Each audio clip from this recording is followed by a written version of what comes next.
The storm hammered Moab like fists against stone. Rain slashed through the darkness. Inside a small house, Ruth stood frozen, staring at her husband's lifeless body. His eyes were closed. His chest was still. Forever still. She wanted to scream, but no sound came. Her throat burned. Her hands shook.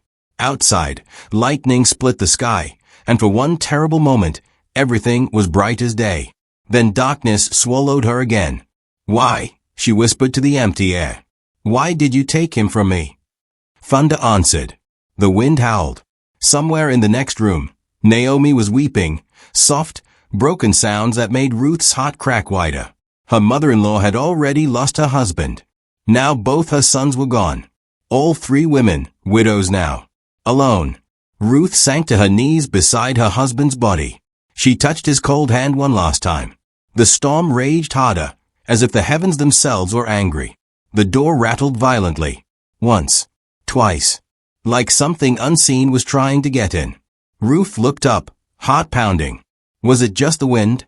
Or was it a warning? She didn't know it yet, but the storm outside was nothing compared to the storm about to tear her future apart. Dawn came gray and cold. The rain had stopped, but the sky stayed heavy. Ruth sat on the floor, exhausted, her eyes red and swollen. Across the room, Naomi slowly rose to her feet. Her face looked older than it had yesterday. Harder. Orpah, the other widow, entered quietly. She said nothing. There was nothing left to say. Naomi looked at both of them with hollow eyes. Then she spoke, her voice flat and broken. "Go back," she said. "Both of you. Return to your mother's houses. Find new husbands. Start over. There is nothing for you here." Ruth felt the words like a slap. Unwanted. Unneeded. A burden. Orpah's face twisted with pain. She stepped forward, kissed Naomi on the cheek, and whispered, "I'm sorry." Then she turned and walked toward the door. Ruth watched her go. Part of her wanted to follow. Part of her wanted to run. To escape this grief. This hopelessness. But something inside her refused to move. Naomi turned away, shoulders slumped. "Go, Ruth. Please. I have nothing to give you." Ruth's heart pounded. Her throat tightened. The door was still open. Orpah was already disappearing down the road. This was her last chance to leave. But Ruth's answer would shock Naomi and rewrite destiny. Ruth stepped forward, trembling but fierce. Her voice cracked, but it was strong. "Don't urge me to leave you," she said. "Don't tell me to turn back. Where you go, I will go. Where you stay, I will stay. Your people will be my people. Your God will be my God." Naomi froze. She turned slowly, eyes wide with disbelief. Ruth kept going, tears streaming down her face. "Where you die, I will die. And there I will be buried. May the Lord deal with me harshly if even death separates us." The wind suddenly swept through the open door, soft, strange, like a breath. The air seemed to shift.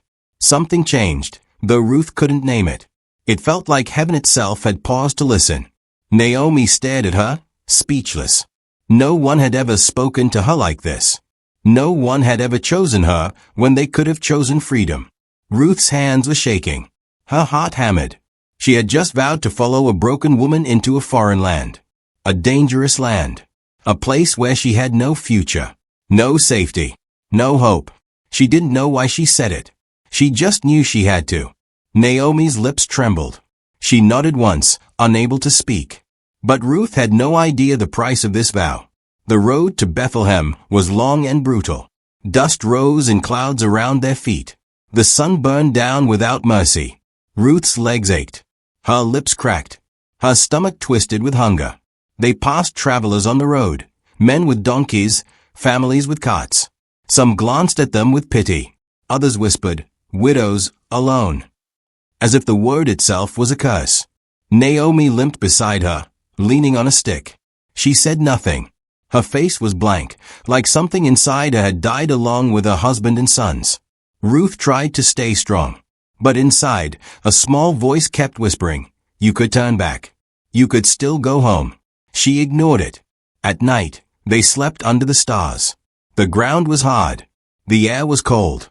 Ruth lay awake, staring at the sky, wondering if she had made a terrible mistake. In the morning, they walked again, and again, and again. Days blurred together. Ruth's feet bled. Her body screamed for rest. But she kept moving, step after step, because she had made a vow, and she would not break it. Finally, after what felt like forever, they saw it in the distance. Bethlehem. But Bethlehem was not waiting with open arms. As they entered the city gates, conversation stopped. Women turned and stared. Whispers rippled through the crowd like poison. Is that Naomi? She's back. Who's that with her?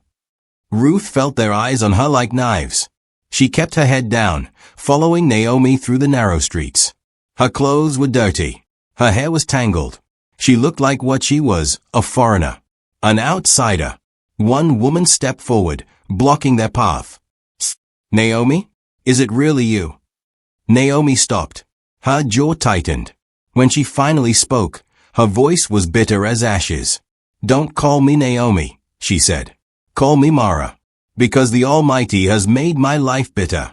I went away full, but the Lord has brought me back empty. The woman's eyes flicked to Ruth, cold and judgmental. Ruth felt the unspoken accusation. This is your fault. Naomi turned away and kept walking. Ruth followed, swallowing the lump in her throat. They arrived at a small, crumbling house. Naomi pushed open the door. Inside, it was dark and empty. No food. No warmth. Nothing. Naomi collapsed onto the floor, too exhausted to cry. Ruth stood in the doorway, staring at the bare walls. And tomorrow, they would wake up with nothing to eat. Morning light crept through the cracks in the walls. Ruth woke to the sound of her own stomach growling. Beside her, Naomi lay still, eyes open but empty. Ruth sat up slowly. Outside, she could hear voices. Laughter. The sound of life moving forward without them. She stepped to the door and looked out. In the distance, she saw fields of golden barley swaying in the breeze. Workers moved through the rows, harvesting. Their arms were full. Their faces were alive. Ruth's heart ached with longing and desperation. She turned back to Naomi. Let me go to the fields, she said quietly. Maybe someone will let me gather leftover grain. Naomi didn't respond at first. Then, without looking at her, she whispered, Go. Ruth wrapped a worn cloth around her shoulders and stepped outside. The sun was already hot. Her legs felt weak, but she forced herself to move. As she approached the fields, workers glanced up. Their chatter stopped. They stared at her, this strange woman with foreign eyes and dusty clothes. Ruth's heart pounded. She wanted to run, but she couldn't. Not if they were going to survive. She stepped into the field, head down, hands trembling. Every pair of eyes turned toward her. And then the owner of the field returned. Boaz arrived on horseback, his shadow long and commanding. He dismounted, scanning the field with sharp eyes. Everything had to be in order. Everything had to be right. Then he saw her. A woman, alone, bent low among the barley stalks. She moved carefully, gathering scraps the harvesters had left behind. Her clothes were plain. Her movements were hesitant. She didn't belong. Boaz's eyes narrowed. Not in anger. In curiosity. He turned to his foreman, voice sharp. Whose young woman is that? The foreman hesitated. Then he leaned closer and whispered, The Moabite. The one who came back with Naomi. A ripple of tension moved through the workers nearby. Some glanced at Ruth, then quickly looked away. Boaz said nothing. He just stood there, watching her. She hadn't looked up once. Hadn't asked for anything. Just worked in silence, as if trying to disappear. Something stirred inside him. Respect. Sadness. Something else he couldn't name. He took a step forward. Then another. The workers watched, confused. Why was he walking toward her? Ruth didn't notice. She was too focused on the grain in her hands, too afraid to look up. Boaz walked toward her, jaw tight, heart pounding. But he was not alone. Before Boaz could reach her, 3 young men cut him off. They moved quickly, circling Ruth like wolves. One of them laughed. Moabite girl, he sneered. You lost. Another stepped closer, blocking her path. You think you can just walk into our fields? Ruth stiffened. She didn't look up, didn't respond, just kept working, hands shaking. The men laughed again. One reached out, as if to grab her arm. Then a voice cut through the air like a blade. "Do not touch her." The men froze. Boaz stood behind them, eyes burning with quiet fury. "Step back," he commanded. "Now." They hesitated, then slowly backed away, muttering under their breath. Boaz turned to Ruth. His voice softened, but it was still firm. "Stay close to my women. Work beside them. No one will harm you here." Ruth finally looked up. Her eyes were wide, stunned. She opened her mouth to speak, but no words came. Boaz gestured to the other women working nearby. "Stay with them," he repeated. Then he turned to his men. "Anyone who bothers her answers to me." Silence fell over the field. Ruth's heart pounded. She didn't understand. Why was he protecting her? She was nothing. No one. But Boaz was already walking away. And Ruth was too proud to accept free kindness. Hours passed. The sun climbed higher. Ruth's back ached. Sweat dripped down her face. But she didn't stop. She worked harder than anyone else, as if trying to prove she deserved to be there. At midday, Boaz's voice rang out. "Come, eat." The workers gathered in the shade, laughing and talking. Ruth stayed where she was, hands still clutching grain.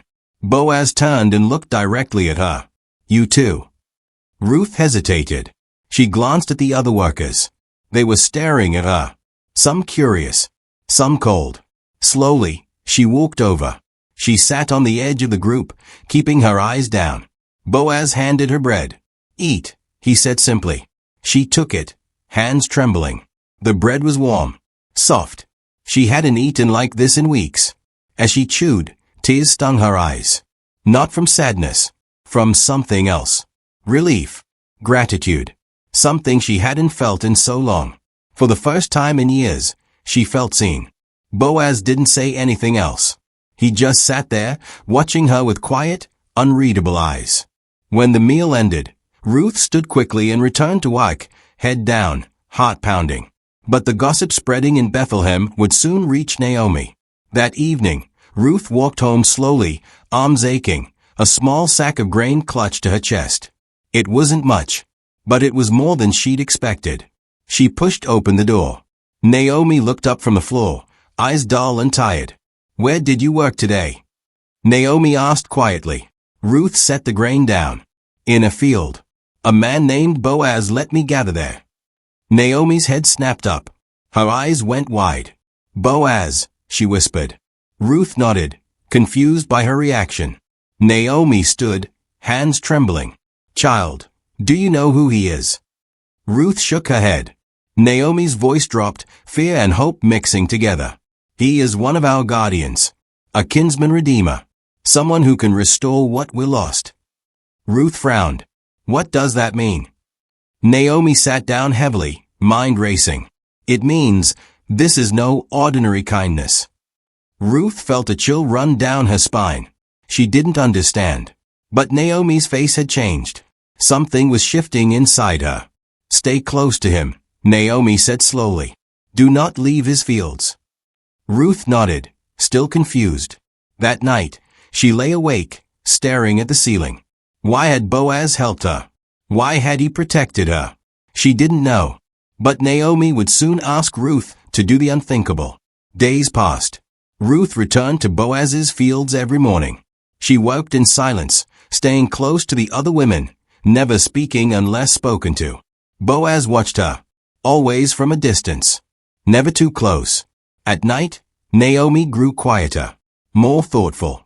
She was planning something. Finally, one evening, she called Ruth over. Her voice was low, urgent. "Listen carefully," Naomi said. "Tonight is the harvest celebration. Boaz will be at the threshing floor. You must go to him." Ruth's heart dropped. "What?" Naomi gripped her hands. "Wash yourself. Put on your best garment. Go to the threshing floor. But do not let him see you until he has finished eating and drinking. Then, when he lies down to sleep, uncover his feet and lie down there." Ruth's face went pale. "Naomi, what are you asking me to do?" Naomi's eyes were fierce. "Trust me. He will tell you what to do. Ruth's mind raced. This was dangerous. Scandalous. If anyone saw her, she would be ruined. What if he rejects me? She whispered. Naomi's voice softened. He will not. Ruth stared at her, heart pounding. Every instinct told her to refuse. To stay hidden. To stay safe. But she had already risked everything to follow Naomi this far. She took a shaky breath. All right. But the threshing floor held dangers Ruth could not imagine. Night fell. Ruth walked alone through the dark streets, heart hammering. She had washed, changed clothes, wrapped herself in her best shawl. But she felt exposed, vulnerable. The threshing floor was outside the city, lit only by moonlight. She could hear voices in the distance, men celebrating, laughing, drinking. The harvest had been good. She crept closer, staying in the shadows. She saw Boaz among them, sitting by a pile of grain, eating and talking with the workers. Ruth waited, and waited. Her legs ached. Her heart wouldn't stop racing. Finally, the men dispersed. One by one, they left. Boaz stayed behind, lying down beside the grain to guard it through the night. Ruth watched as his breathing slowed. He was asleep. She took a deep breath. Then, slowly, carefully, she crept forward. Each step felt like thunder in the silence. She reached his feet. Her hands trembled as she lifted the edge of his cloak and uncovered them. Then, quietly, she lay down at his feet and waited. Minutes felt like hours. Her heart pounded so loud she was sure he would hear it. The moon moved across the sky. Then, suddenly, Boaz jolted awake. Boaz sat up sharply, eyes wide in the darkness. He felt the cold air on his feet. Confused, he looked down. A woman was lying there. His heart jumped. "Who are you?" he whispered, voice sharp with shock. Ruth's voice trembled. "I am Ruth, your servant. Spread the corner of your garment over me, since you are guardian redeemer of our family." Silence. Boaz stared at her, barely breathing. He couldn't believe what he was hearing. She was asking him to marry her, to redeem her, to take responsibility for her and Naomi. His chest tightened. Emotion flooded through him. Surprise, awe, something deeper. "The Lord bless you," he whispered, voice thick. "You have shown more kindness now than before. You did not run after younger men, rich or poor. You chose loyalty over comfort." Ruth's eyes filled with tears. Boaz leaned closer, voice urgent but gentle. "Do not be afraid. I will do everything you ask. Everyone in this city knows you are a woman of noble character." Hope surged in Ruth's chest. But then Boaz's face darkened. "However, there is another man. A closer relative. He has the right to redeem you before I do." Ruth's heart dropped like a stone. Boaz saw the fear in her eyes. "Stay here tonight. In the morning, I will settle this. If he will redeem you, good. If not, I will. I swear it." But another man stood between them and destiny. Ruth lay awake the rest of the night, heart pounding. Boaz stayed nearby, protective, making sure she was safe. But neither of them spoke. As dawn approached, Boaz stood and looked down at her. "Go before anyone sees you," he said quietly. "It would not be good for people to know a woman was here." Ruth nodded, throat tight.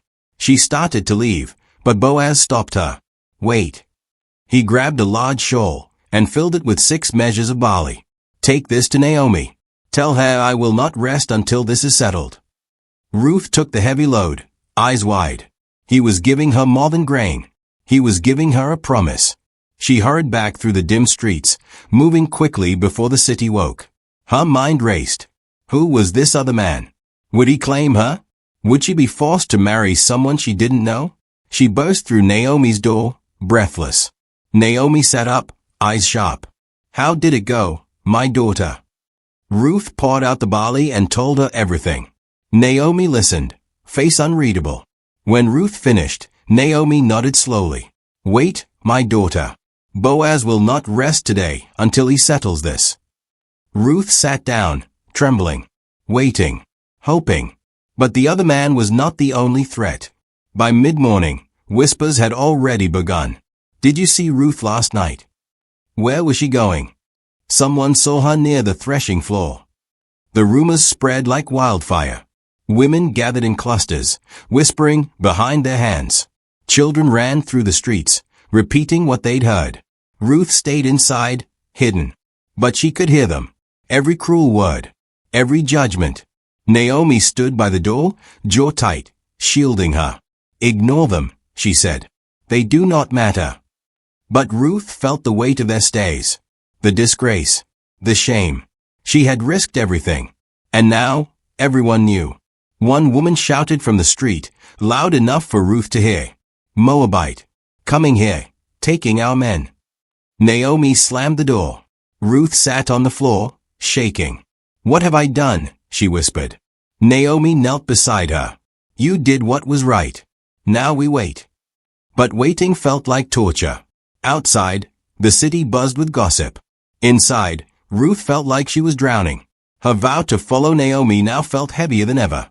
And Boaz was already heading into a confrontation. Boaz walked through the city gates with purpose. His jaw was set. His eyes were sharp. He was a man on a mission. The city gate was where legal matters were settled. Elders sat there, witnessing agreements, making decisions. It was public, binding. Boaz sat down and waited. He didn't have to wait long. The other man appeared, the closer relative, the one with the legal right to redeem Ruth. He was older, wealthier, more respected. Boaz stood. "Friend," he called out. "Come. Sit."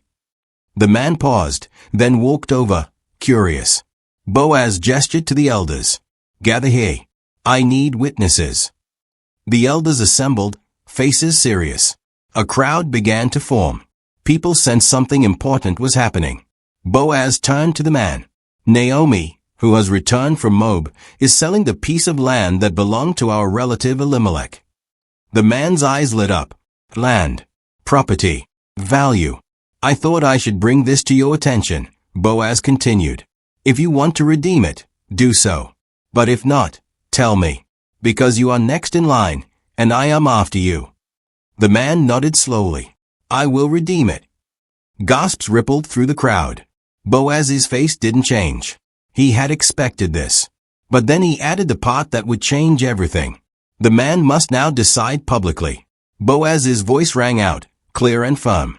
"On the day you buy the land from Naomi, you also acquire Ruth the Moabite, the dead man's widow, in order to maintain the name of the dead with his property."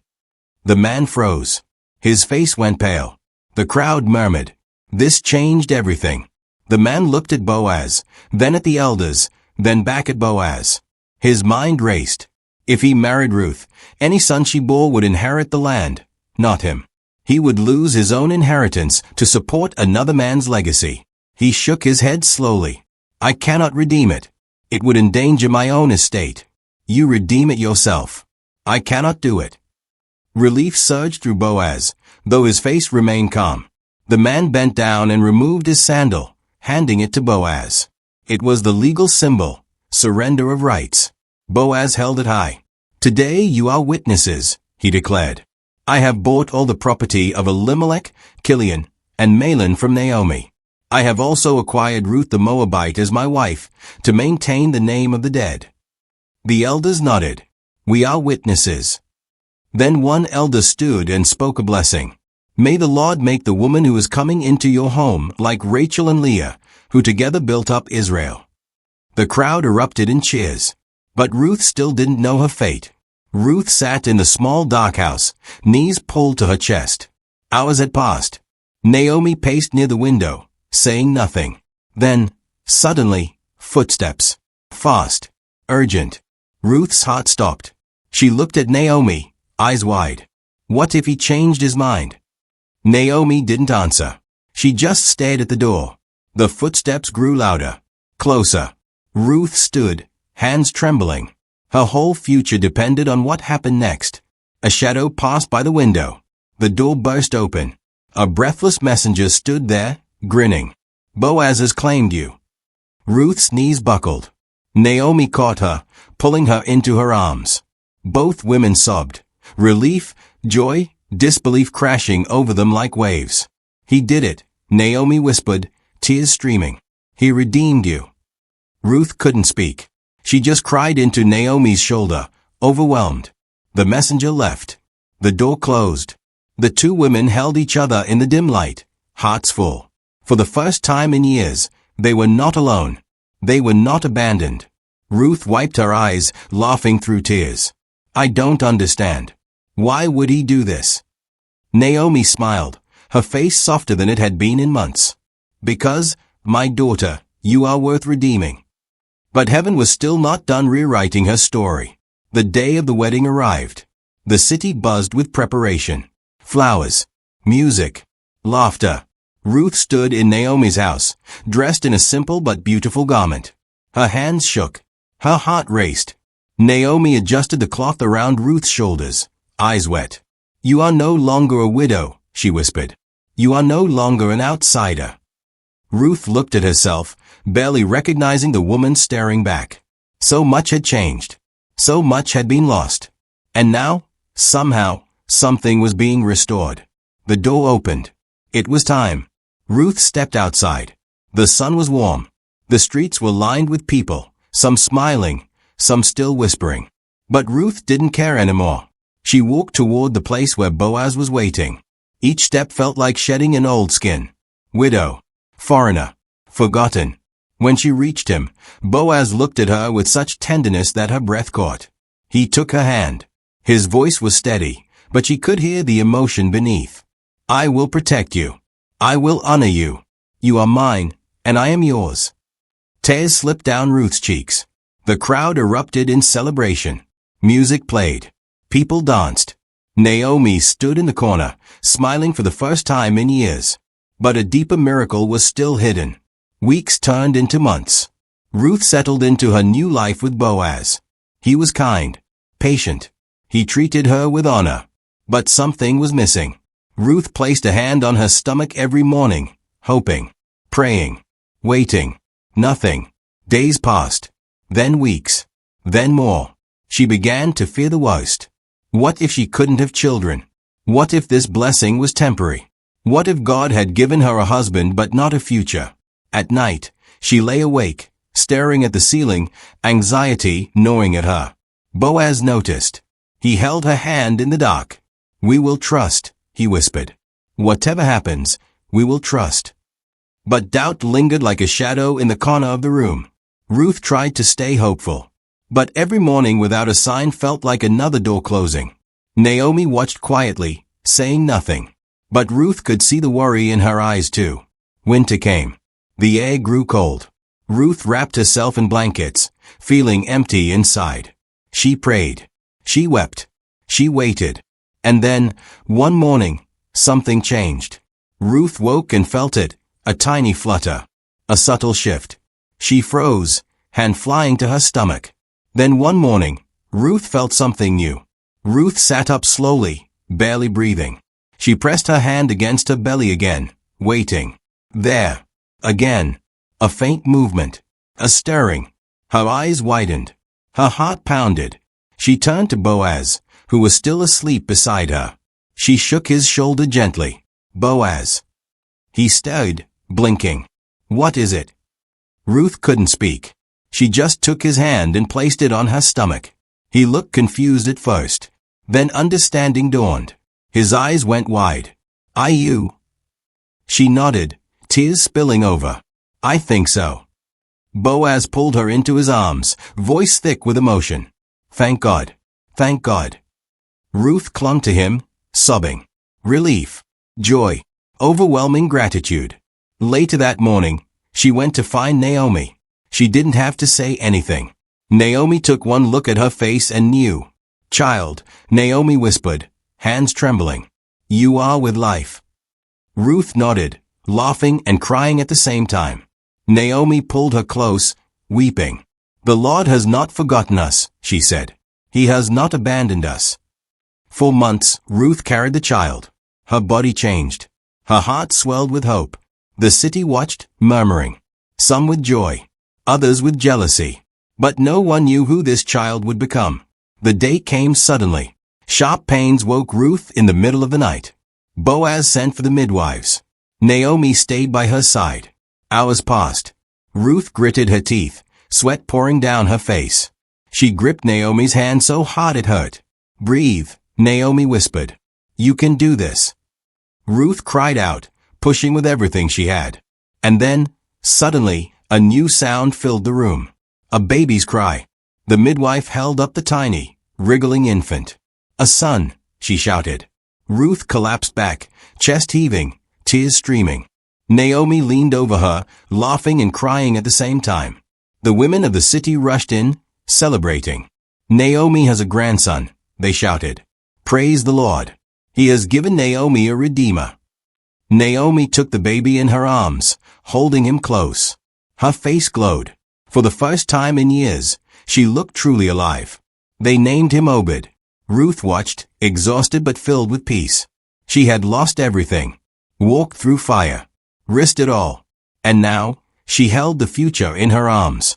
But the narrator's voice whispers, this child, Obed, would become the father of Jesse. And no one knew who this child would become. Years passed. Obed grew strong and wise. He married and had children of his own. One of them was named Jesse. And Jesse had sons. Many sons. But one of them would change everything. His name was David. The women who once whispered about Ruth now told her story with awe. "Do you remember," they would say, "the Moabite woman who came with nothing? She became the great-grandmother of King David." Ruth, now old and gray, sat in the sun one afternoon, watching her great-grandchildren play. She thought back to that stormy night in Moab, the day she lost her husband, the day she made a vow. She never imagined this. Naomi sat beside her, smiling. "You saved me," Naomi whispered. "You brought life back to my dead bones." Ruth shook her head. "No, God saved us both." Across the courtyard, young David ran past, laughing, full of life. He would grow up to be a shepherd, then a warrior, then a king, and Ruth's blood would flow through his veins. From David's line would come the greatest king of all. But destiny reached even further. The narrator's voice grows louder now, pulling us forward through time. From Obed came Jesse. From Jesse came David, the shepherd boy who killed giants and united a nation. From David came Solomon, who built the temple. From Solomon came a long line of kings, flawed, broken, but chosen. And from that line, from Ruth's line, came something the world had been waiting for. A promise whispered in gardens. A hope sung by prophets.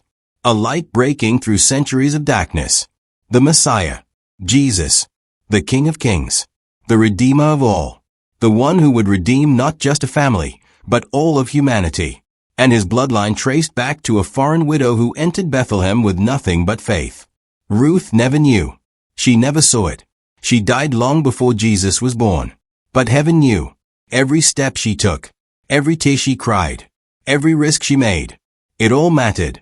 Ruth, the woman who lost everything, became the great-great-grandmother of the Savior of the world. When Ruth lost everything, she didn't know she was standing at the entrance of everything. The story ends where it began. In the silence. In the unknown. In the space between loss and redemption. Ruth stands in the sunlight, old now, wrinkled and grey. Her hands are worn. Her eyes are tired. But they are full of peace. She looks back on her life, the storms, the grief, the vow she made on a dusty road. She didn't know what she was doing. She just knew she had to stay. And heaven used that one small, hidden decision to change the world. The camera pulls back. We see Bethlehem in the distance. We see the generations that followed. We see David's crown. We see the temple. We see the manger in Bethlehem where, centuries later, another child would be born. And the narrator whispers one final truth. Destiny often begins at the edge of heartbreak. Your greatest loss may be the doorway to your greatest purpose. Loyalty is a language heaven understands. When people push you away, God may be pulling you into your true story. Courage isn't the absence of fear. It's moving through fear with conviction. What feels small to you may shake generations you will never meet. God hides kings in the wombs of ordinary women. Never underestimate your obedience. The screen fades to black. But the story never ends.